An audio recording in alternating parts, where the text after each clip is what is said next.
Hello and welcome to Power Reflections, a proud member of the Doof Network where we reflect on Wildbow's most fetching work as it releases.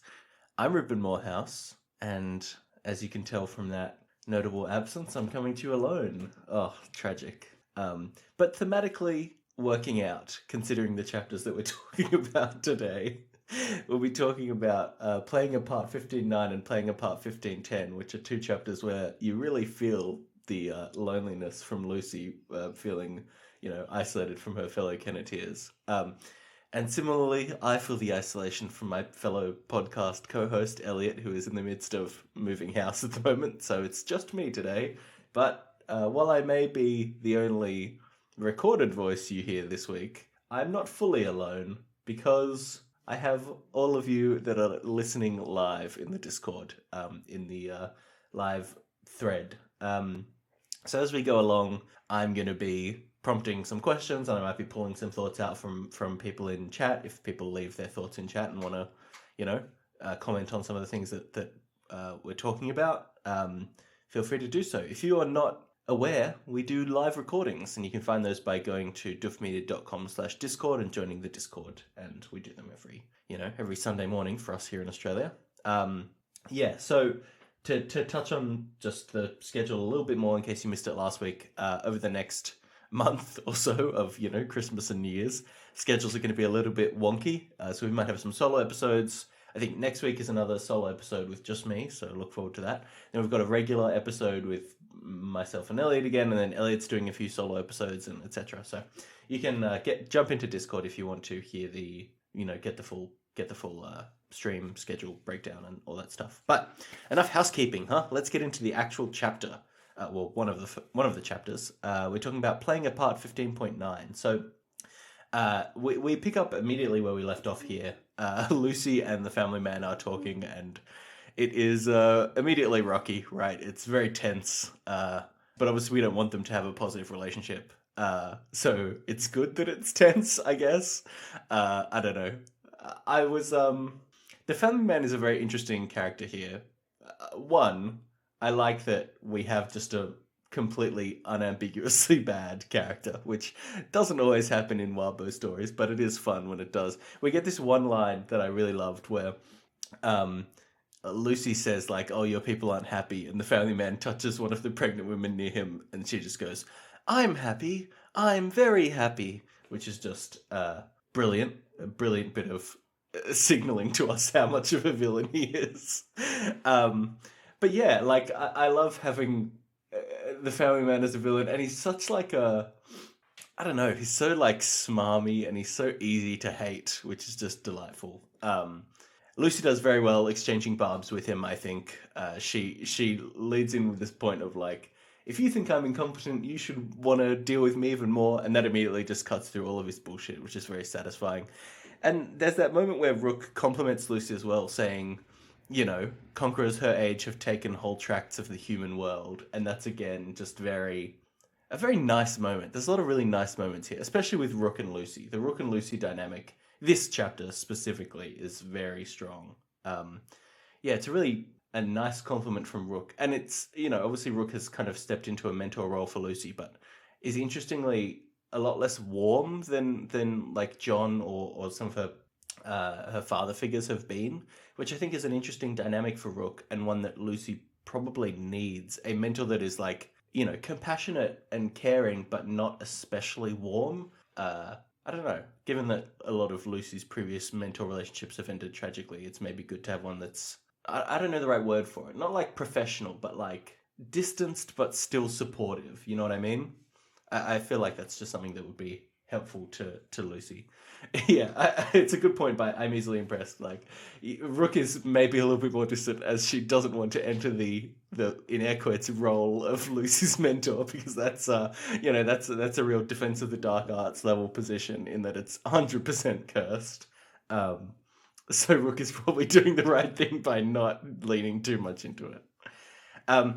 I want to touch on one more thing about the family man in this conversation, though, which is he's so insistent on parity between the Kennet Council and the Undercity. And this is something that is going to run as a thread through this and the conversation with the Bitter Witch in a moment. But, like, yeah, it's a valid point, and I hate to say it, it's that Onion article of somebody you hate actually made a good point, but the Kennet Council are, I think, pretty antsy about letting the Undercity actually govern itself, right? And I think that's a problem that needs to be addressed. Is they want the Undercity to feel like it's a, like it's a part of the group, like it's a real legitimate part that can exist on its own and have stability. But obviously, they're not yet at the point where they can let it govern itself. And I don't know. I don't know if they will ever get to the point where they can fully feel like they can let it govern itself without somebody like Verona being a bit of an enforcer and making sure the rules are being adhered to. Which is like, obviously you get the reasons for that, but it's inherently problematic, right? Like it's inherently meaning that there's going to be a power dynamic that is one-sided, at least slightly. Wabo raises the question of, does the family man really want parity, or is he just using that to achieve his own ends? And almost certainly that is a part of what he's doing. But I do think the point of parity between Kennet and the Undercity is one that the Kennet Council really doesn't have a good approach that they're comfortable with yet, right? I definitely think the family man is just using points that he thinks will get through to Lucy, which is obviously a good strategy for him, and he's being a shitheel about it. But, this is something that I think the Kennet Council hasn't come to terms with yet. Like, they're not comfortable letting the Undercity govern itself yet. Fine, while the family man has some level of power, sure, but I don't know. Will they ever get to that point? Will there ever be a point where they say, okay, somebody like the Bitter Street Witch and the school vice principal, for example, we trust that they can handle it. Like, that feels like it's so far away that it will never really happen. And while that can't happen, it means that the Bitter Street Witch and the vice principal and maybe the foreman, if they leave the foreman around, like, those three will never be comfortable being council members, except by force, because they don't have the right to govern their own areas, right? I don't know. It's a dynamic that I think the Kennet Council hasn't come to grips with yet. They can't want the Undercity to be an autonomous and self-sustaining part of Kennet while also wanting to enact ownership over it and enact and enforce rules upon it. Those two are kind of mutually exclusive. Anywho, this topic comes up in the Bitter Street Witches conversation, which, Lucy and the Witch go off for a side conversation here. And yeah, I mean, like, this is our first real interaction with the BSW, and she definitely feels like somebody who can be dealt with, right? Can be lived with in a way that the family man can't be. Although the downside to that is she doesn't seem, well, it's an interesting one. She doesn't seem especially, like, powerful in a militaristic sense. Her precognitive powers obviously prove very useful later on in this chapter, but she doesn't seem like she has a lot of power to defend her territories, and even she admits that she won't be willing to do any real fighting. She would rather give up her territories and be safe than fight, which is obviously a bit annoying when she's the first person they're really recruiting from the Undercity into the kind of new Kennet Council. But it's probably worth pointing out that if she was more powerful, she would be much less willing to bargain with them. So, you got to take what you can get, I suppose.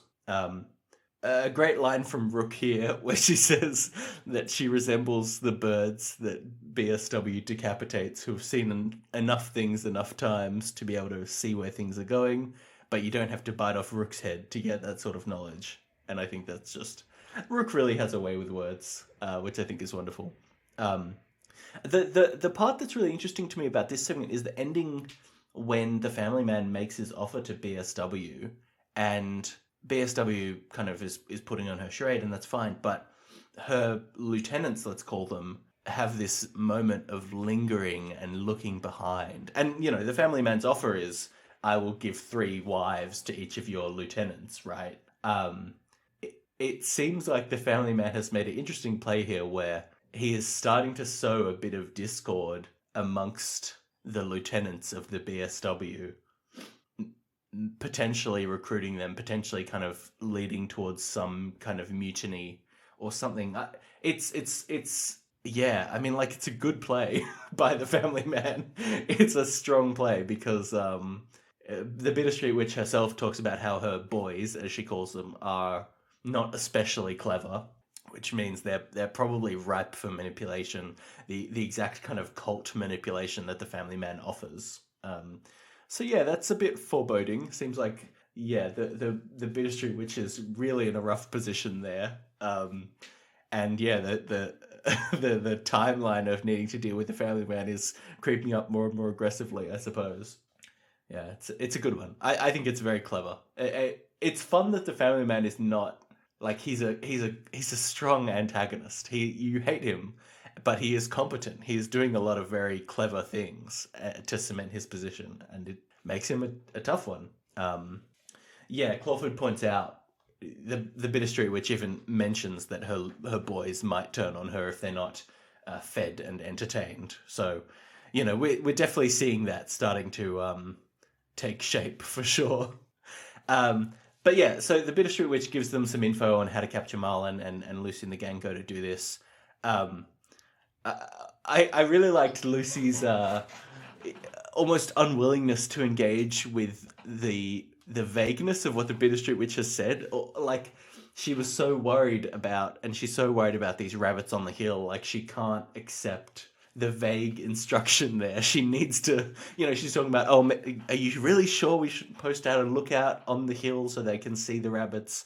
And it's just like, it's very classic Lucy of just not being, I guess, treating things in her very specific way that is quite rigid and unwilling to compromise on something that she doesn't feel like she kind of grasps. You know what I mean? Like, she's unwilling to let something just be vague and not try and understand it and not try and comprehend it, which is the exact wrong way to deal with the vague prophecies of somebody like the BSW, which I think is delightful. Maybe this experience of the rabbits on the hill and what that ended up kind of meaning and how that ended up visualizing will help her learn to chillax a little bit around some of those types of things. The other thread that plays through this and the next chapter, which I think we'll talk about a little bit more in a bit, is Lucy's general, like, discomfort with casual murder of these villainous others. There's a bit of murder and brutality in this chapter with the kind of guards of the family man that he have for Marlen, and the next chapter, obviously, the kind of the people that are being signaled and the lieutenant and stuff. Yeah, I mean, it's just interesting. I think Lucy. There was some conversation about this in the in the Discord as well that I saw just before the chapter started. Like, Lucy's relationship with violence has been such an interesting and strong thread throughout her character arc in this story. Her initial kind of eagerness to reach for violence and being given the weapon ring by Marcy, and then kind of her reaction to that and intentionally pushing away from that. And now she's been chosen as the one that needs to find a new Carmine, and kind of the brutality of the Carmine contest itself really, I think, brought that to the fore, especially with her decision around whether to kill Charles or not. Like, there was just a lot of hectic stuff. A lot of her really needing to re-evaluate her relationship with violence, and I'm interested to see where she lands on it. I mean, like, her decision not to shoot Charles obviously indirectly potentially led to John's death, right? Or not even that indirectly, but it might have, there might have been some tricks there, but I'm sure she feels like her decision not to shoot Charles led to John's death. And now she's kind of setting up grandfather to be the new Carmine, and she's, trying to avoid him doing any brutal murders, but also, there is obviously death that needs to be done here, and it's just very morally complex. And Lucy is a character who needs to kind of clarify things into black and white, doesn't gel very well with this morally complex scenario. And I think that's just a fascinating exploration of her, her relationship to violence, seeing where this is going to end up. I don't know. Maybe the answer is that it will never be fully resolved, and she's always going to need to have a bit of discomfort around when, judicial violence can be applied. And maybe that level of discomfort is a good thing, right? Maybe it lets you make sure that you're not crossing the line, or if you need to do something drastic, that you don't do it without careful consideration and, corresponding guilt that something like that should at least somewhat carry. Yeah, it's interesting. As Izzard pulls out or mentions that it's interesting to see how Lucy behaves in isolation from Verona and Avery, which I think is true as well. Lucy is the moral compass of the group very often, right? Or the strongest, let's say the strongest moral compass. And without the group around to need to be the moral compass to, she's still kind of acting in that role to the Kennet Council. But she's less. She seems more introspective about it and less like prescriptive, I guess I would say. I mentioned before that the witch. I didn't think the BSW was especially militaristically powerful, obviously, and neither does she. But these predictions here are very useful. Like, they almost certainly wouldn't have been able to capture Marlen again without her help.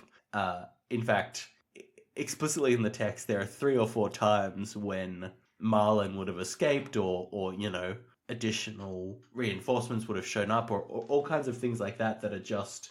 It really hammers home almost immediately. Without the Bitter Street Witch, they would have been in real trouble. Yeah. I'm glad that they managed to get her on side because reading this section, the thought of like, hey, if the Bitter Street Witch hadn't volunteered to be so helpful in exchange for, some concessions with them, they really just would not have got Marlen and things would have gone very troublingly. So that's fun. Yeah, I look forward to more vague predictions from the BSW and how they will play out with things like the showdown with the Family Man. Yeah. Wabo says in chat she doesn't have a lot of muscle, but she can point that muscle to the exact right time and place, which is, exactly it, right? Like, the BSW's lieutenants don't seem especially strong. Nothing about her force seems especially strong, but she just is always in the right place. The twist on that her body is becoming increasingly kind of decrepit and playing into that further and further, right? Her body is becoming weaker and weaker as her prediction abilities get stronger. Presumably there will be something similar happening to her lieutenants in the same way. Like they aren't especially smart, presumably as part of the warping around her being the kind of brain for them. It's just, it's very interesting how that role is becoming, defined more and more. I feel bad for the witch because she's obviously going down a pretty, decrepit path, which is not especially fun for her, I'm sure. Anyway, this chapter ends with a bunch more refugees showing up, to cause chaos, and that's the setup for the next chapter. And Lucy does very well. Despite knowing that these people don't have to be her problem, despite knowing that it's problems that she doesn't have to deal with, she accepts the responsibility for it because it's, the right thing to do, or the moral thing to do, I suppose. So thumbs up, Lucy. But there's also a segment at the end of this chapter here where she's reflecting on her job of finding a replacement Carmine. And I guess I'm interested to hear what everyone else thinks about this, but this is not a good job for Lucy to have, right? It really feels wrong for Lucy to have the job of picking / molding the next Carmine candidate. Because it's just, it turns her relationship with grandfather into something that is so messed up. And we're going to explore that next chapter as well. But, God, there's so much baggage there, and there's so much, I don't know, there's just so much immediate negative reactions to that. I guess there's not a better alternative, really, is there? If they're giving one job to every person, the way that they've broken it down more or less makes sense. Avery has to be leaning into her strength, seemingly. Verona of figuring out how to kill Charles. Lucy of picking the replacement. I don't know. Maybe Verona could be the one who is picking the replacement, and Lucy could be the one who's figuring out how to kill Charles. Although, again, I don't necessarily want Lucy to have to be the person that is planning violence. It's not... I don't know. I guess there's no clear wins. Maybe if I was the Kennetys, I would have swapped Lucy and Verona's roles around. I could see that. But, yeah, that's the thing. So Snowdrop's Tiny fan calls out that it slots in with Lucy's role as a part of the trio. She's the big picture director, kind of setting the goals for them. and choosing the next Carmine is setting the direction for the region as a whole, which makes a lot of sense. But when you go down to the practical level, it's, I don't know, it just is so clearly fraught with so much problems. And maybe that's the point. Maybe it's a way for Lucy to work through her issues a bit. But I would have swapped Lucy and Verona's roles, I reckon, if I was them. Verona should be the person. Verona could do okay at picking who the next Carmine is. That should be all right there. And Lucy could definitely pick out how to do some judicial murder of Charles. She would, as we've kind of touched on, I think she would employ enough reason there to figure out what the right level of violence to enact against Charles is. Verona seems to think that this role suits her because she is more willing to be violent than the other two. But if anything, I think that's potentially a weakness in this scenario. Like, I think the Kennetiers want to decide as a collective what level of violence is justified and then enact that, rather than have Verona just go off and do that level of violence anyway and then have Lucy be upset with her afterwards or whatever. Maybe the answer to this is that dividing the roles like this practically makes sense, but the Kennetiers are the best when they work as a group, right? So none of these decisions should be made completely in isolation. And I suppose they won't be. I suppose everyone will kind of consult and consider a bit. Yeah, people in chat are saying, so Clawford in chat is saying, and Jaso said this effectively the same thing, they already know what level of violence they need, which is killing Charles. And I agree with that, but like, Verona, I don't think they can just have Verona do that without the three of them making the decision that they're comfortable with it, right?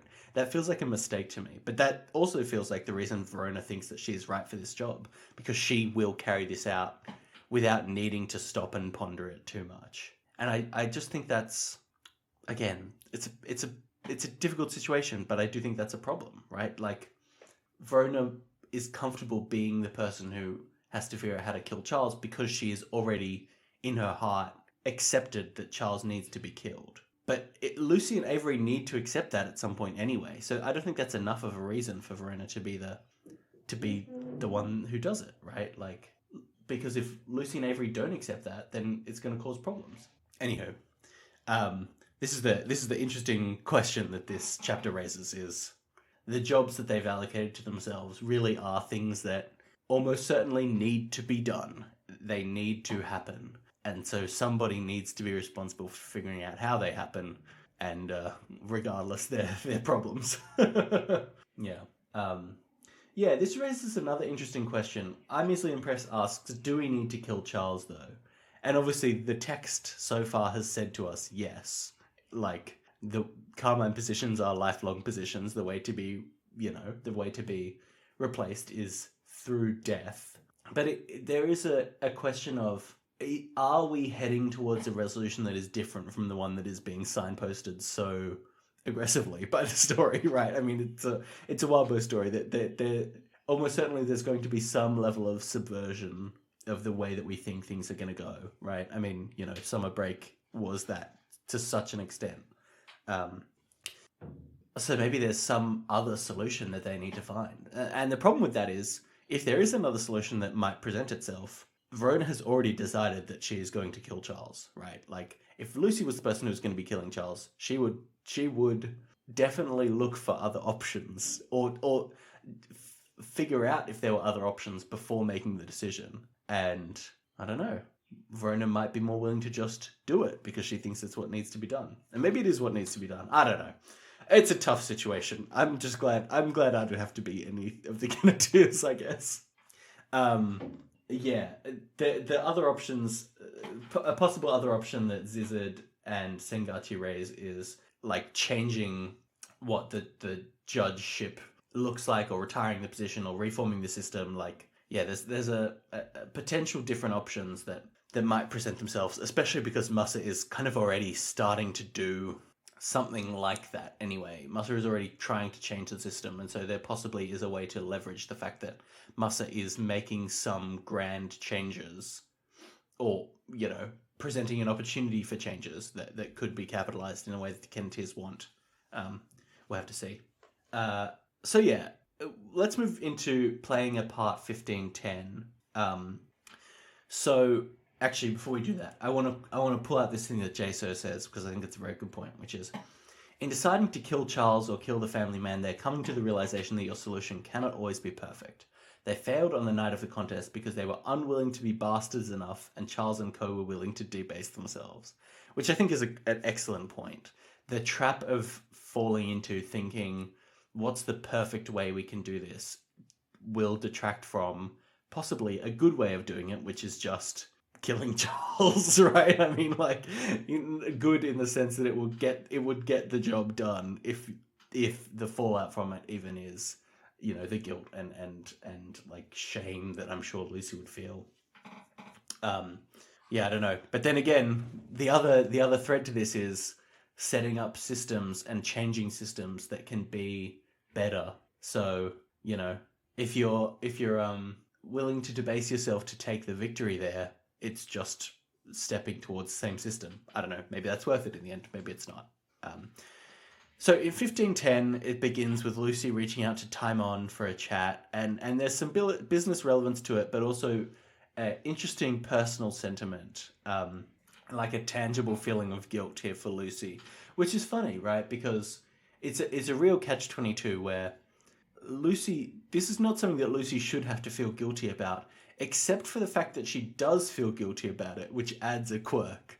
The fact that she does feel guilty about it means that there is something there that she should be feeling guilty about, potentially, which I just think is, I don't know, interesting. There's a clear connection in her head between Wallace hasn't replied yet, and I'm worried, and I'm feeling kind of lonely and isolated, and then let's call Timon, which is just a very... I mean, it's very human. I'm not being critical of Lucy here. It's very human, but it is funny that the fact that she's feeling guilt around it probably implies that there is possibly a seed of something to feel guilty about. So this conversation with Timon, there's a lot that happens in here, but I think that the core insight that Timon gives is to watch the family man to see a bit more of what he's worried about. And obviously castrating him is one that comes up, which would be almost certainly would put a stop to what he's doing. But obviously Lucy's not keen to actually have to carry that out. And that comes back to what we were talking about of like, that's such an extreme level of violence that would clearly work against the family man if they could carry it out. But it would take a lot for Lucy to feel like that's something that she would actually feel comfortable doing, and almost certainly would never feel comfortable doing, right? Even if she actually did it, it wouldn't be a comfortable thing. Yeah, it's interesting. It's what level of violence do we need to justify? What level of violence can we justify to these actions? And so maybe the solution to the family man is having Verona, who would be potentially more willing to stoop to that level of violence to reflect our progression of the Carmine drama. Yeah, some fun stuff with this conversation with Timon. I did like we get a bit of an insight into the chaotic vibes of their family. The fact that Timon's cousin just kind of walks around without any pants on is interesting, an interesting vibe. But yeah, we then jump forward to Marlen, who is now held captive with Chloe and Nibble. And obviously the star of the show here is Chloe's delight at, playing house, effectively. Yeah, I loved that. That was obviously joyful, and we'll kind of touch on that a few times, I think. But I found it interesting that Marlen kind of pushes back on Lucy's ideological grandstanding here a bit by saying, "You think you're better than me, little girl? You associate with cannibal undead." And Chloe's response is, "Rude," which it is rude. But it was interesting to me for the fact that, like, Marlen as a practitioner presumably would find this odd, right? Would find, and from what she says, sees Nibble and Chloe just as cannibal undead, but doesn't kind of, I don't know, doesn't click onto the fact that Chloe is playing house, and that's a very, like, human thing. It's strange to me that Marlen, I guess, has the opportunity to see that the Kennet others are something more than what she might have expected of them, and kind of doesn't take that opportunity, which I guess is very much like practitioner brainwashing is maybe not the right word, but like conditioning, right? To see others as other with a lowercase o. Yeah, it's just a real missed opportunity, I suppose, and harkens back to things like the Legendary seeing goblins as just one thing and all that stuff. Which is sad, right? I don't know. It's an opportunity to see something that's very cool and different, and Marlen doesn't take it. Um, I There's this bit where Bracken comes in and Lucy says, "Hey Bracken, hi Doe," and Bracken's reply is "Yeah," and Lucy bristles a bit at that, which I think is delightful. Lucy and Bracken's relationship is very fun. Their dynamic is really strange. um, I like that Bracken being so prickly. I wonder if there's an element to it of Lucy seeing, Lucy is somebody who has been described by people, even, I think even non-racist people in this story, as sometimes prickly, which is interesting. Putting her with Bracken here is possibly a way for her to see the effects of this level of prickliness. I don't think she's as bad as Bracken by any means, but maybe it leads to her being a bit warmer with things like the refugees or something like that, where she's trying to be actively more compassionate. Yeah, I wonder. Regardless, Bracken is so frustrating, and Lucy's desire to put in the effort to have a good relationship with him is so heartwarming. Doe brings up the interaction that Lucy and Grandfather had previously, and mentions that Grandfather thought of it as almost like being used, right? Like Grandfather's first thought with that moment was that she wanted to bind him or kind of use him, which is like not too far off from the truth, actually. Lucy does want to use him, and she says, obviously, I would never want to bind him, and that's true, but like him becoming the Carmine would be a binding, would incredibly be binding to him. Yeah, it's obviously something that she would want him to enter into willingly, but she's also kind of manipulating the situation to make him want it and be a good candidate for it. So, yeah, I don't know. I'm definitely it definitely feels kind of invasive to me. It feels manipulative from Lucy. And it is manipulative, and I think she knows it is. But like, obviously, again, what options are there, right? Who knows? Yeah, I don't know. It's just Lucy pushes back on that in this moment, saying, "No, no, of course I would never want to bind him." Blah blah blah. But like, I don't think Lucy has fully processed that is basically what she's doing. Yeah. Yeah, it's very complex, isn't it? Snowdrop's Tiny Fan pulls out the point of, like, she is pushing Grandfather towards this dead end that she was desperately pleading with John not to take, and now it feels like they have to have somebody take it. It's, yeah, grim. It's grim, and it's glum. On a lighter note, Bracken has clearly been hanging out with Melissa more, referring to her as just Mel, which is fun. I'm very delighted that Bracken and Melissa are becoming friends. Who knows what that's going to turn into, but the answer is obviously delightful, wherever it goes. That is very fun. Yeah, Bracken and Mel sitting in a tree was definitely... I mean, it's easy to lead into the shipping vibes here because they're both so frustrating in some similar ways. But I don't know if I would want to condemn either of them to that relationship. Maybe it'd be a promising way for them to learn how to be a little bit less frustrating from each other. Anywho, it was very fun to find that out.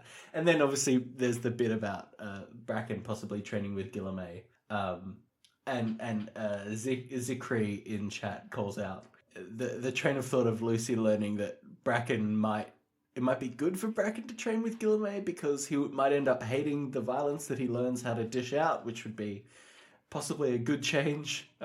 Again, just some real fun stuff. Some real fun stuff in this section for sure. Once you put aside all the depressing, Lucy trying to make another John out of Grandfather stuff, it becomes pretty fun. So we head over to the refugee house, and Lucy overhears that there is a signal being sent to some of the family men. Um, so she and grandfather head off to intercept it and get into a pretty brutal fight here. And yeah, I mean, this pulls out more of the Lucy and grandfather stuff with John, the shadow of John hanging over them. Because I think it's probably true to think that Lucy goes into this fight kind of seeing how grandfather can fit into the shoes of John as a fighter, right? Like, John has had a number of fights like this in the story where he's outnumbered, but he pulls off some really sick military shit, basically, and you know, takes people down and does all this cool stuff. And I think Lucy gives grandfather an opportunity to be like that here. And he's obviously not as developed as John. Like, he gets taken out by the end of this fight, whereas I don't think John would have. But yeah, I mean, like, this is obviously playing on Lucy's mind. And I think she knows that she's doing some concerning stuff here, but still doesn't really know what else to do. And that's pretty tragic. But again, if you just kind of tune all that stuff out, it's a cool fight scene. Grandfather does pretty well. Lucy does pretty well. She has a spear fight with the, family man's number 2 or high up lieutenant. So thumbs up to that if you put aside all the depressing stuff. Yeah, some cool weaponry stuff. Some cool, Lucy does the old bring up a sword that I can jump off of and use it to kind of take somebody down, which feels like a very, anime special move kind of thing, which I loved. It's delightful. The Fey Arena, yeah, all kinds of cool stuff. So they rout out the snakes, the rats for the family man. Interestingly, we don't find out exactly what's going to be done to them. I kind of hoped they were going to be sent back, but maybe it's a nope, kill them kind of vibe. Pretty cold-blooded if so. I think I'm just going to assume that they were sent back to the Undercity. That feels right to me. So yeah, that's fun.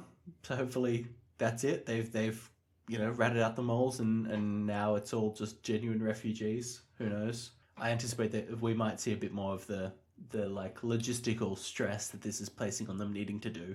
Because at the moment they need to do what? They need to keep an eye on Marlen. They need to be keeping an eye on the refugees. They're clearly being stretched very thin here, right? And it's good that we have Bracken stepping up and stuff like that, but there's a lot to worry about here. They're being pulled in a lot of directions, and especially while Verona's away, it's they don't have that many bodies to go around to do all these chores. I'm easily impressed pulls out that there is a very strong chance they get killed by the family man for failure if they're sent back, which is also true. So I don't know what you do with these moles. Maybe just keep them as refugees, but as prisoners more actively. I don't know. As prisoners of war potentially. Again, not very many clean answers to the problems that are presented to the group in these chapters. But it does end on a somewhat positive note. Lucy calls Verona, and yes, there is tension there, but you can feel it starting to ease a bit by the end of the chapter, and Lucy gets at least somewhat reassured by the end of the chapter, which is very nice. Very nice. Yeah, the tension between Lucy and Verona has obviously been pretty high since summer break, I guess, and even a bit before then, obviously. And yeah, while that is still there, it is nice. It is nice that there is a bit of reaffirmation of trust and love between the two of them by the end of the chapter. It's affirming. It's a balm for the soul. I don't know what they should do. They obviously both have the thought of they just don't. They can't manage. They just can't handle, right? And they both have the thought of, it would be nice to have Avery around, but that's probably off the table. I maybe the answer is get Nicolette and Zed to come in and hang out a bit more. I mean, I'm sure they have their own stuff going on at the moment, obviously. Maybe there's a way to do that. I don't know. It's troubling. Yeah, Waterfall raises a good point. Awaken Melissa. We have a lot of peripheral potential Kennetiers, Melissa obviously being a prime candidate. So maybe that's an option. Yeah, God, who knows? They need more help though, and they just don't have it. So I think that's going to be something that they deal with. They need to figure out where they're going to get that help from, and maybe it's the Undercity. Maybe they can get the Bitter Street Witch and the Vice Principal to be a bit more active in the assistance with some of these problems. It seems like the Bitter Street Witch is potentially comfortable doing that if they are able to make enough concessions. So who knows? A slightly heartwarming but still overall troubling ending to the chapters this week. So does anyone else have thoughts on what people should do? This is we're going to wrap up these solo live episodes here with just a bit of general Q's and A's, I suppose. We're not going to do discussion questions this week or anything like that, just because probably is not enough to manage it. But if anyone has any other thoughts on the chapters or questions or anything like that, feel free to throw them in the live chat and we'll get to them. Ziza did it, brings an interesting point of bringing in Liberty, which again, I mean, Liberty is one of these kind of peripheral Kennetiers, right? Although bringing in Liberty or bringing in like Jude Garrick as an example, that's obviously something that would be done for Avery, which wouldn't directly help with the Kennetier stuff, although it might mean, Lucy and Verona don't need to take more trips to Thunder Bay as actively, which would give them more space to deal with stuff here, probably. It can Jasmine. Yep. Great idea. That would be brilliant. No, I mean, like, that's the thing. There's, like, Jeremy and Jasmine and Wallace, who are obviously on the peripheral, but it's a real, like, hamper your long-term happiness for the short-term kind of move to awaken the soul remaining human tethers that Lucy and Verona have. I just think, like, I agree that they would be so helpful, but again, just real problematic in the long term. I'm usually impressed asks an interesting question, which is, I feel like we need to remove the Family Man cult victims from Kennet so they have a chance to recover.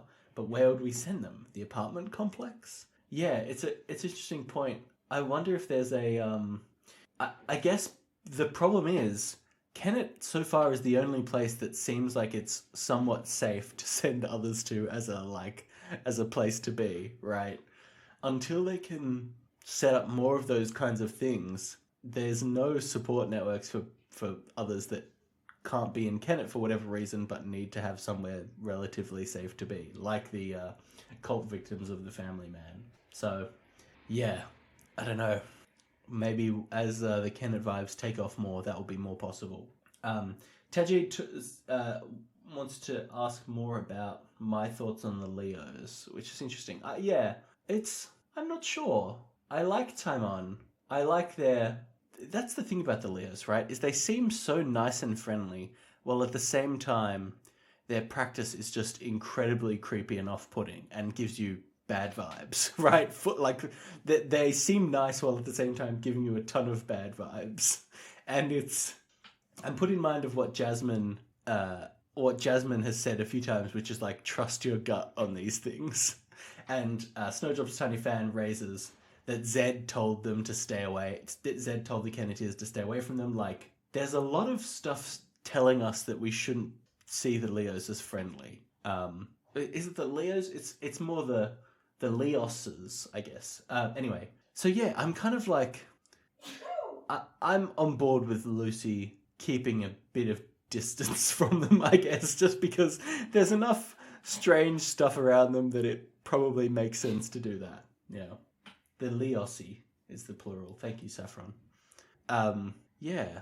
I mean, yeah. I guess to wrap up, like, I really loved these two chapters. I really love where Lucy's arc is going. Her kind of wrestling more with some of these really tough moral questions that are just not black and white enough for her to be comfortable with them. I think that's very fascinating. And some of the stuff that I love the most about Wildbow's works is raising complicated moral questions and having the characters examine them. And Lucy's the perfect character to be doing that. So I'm really eager for that. The Family Man seems like a fun and smart and complex villain for them. So that's very fun. it's just it's a good time. It's a good time for the story. A lot of cool stuff going on. I guess we will be continuing the showdown with the family man in the next few chapters. So if you want to leave your thoughts on this episode, you can do that by going to the discussion thread, which will be linked in the show notes down below.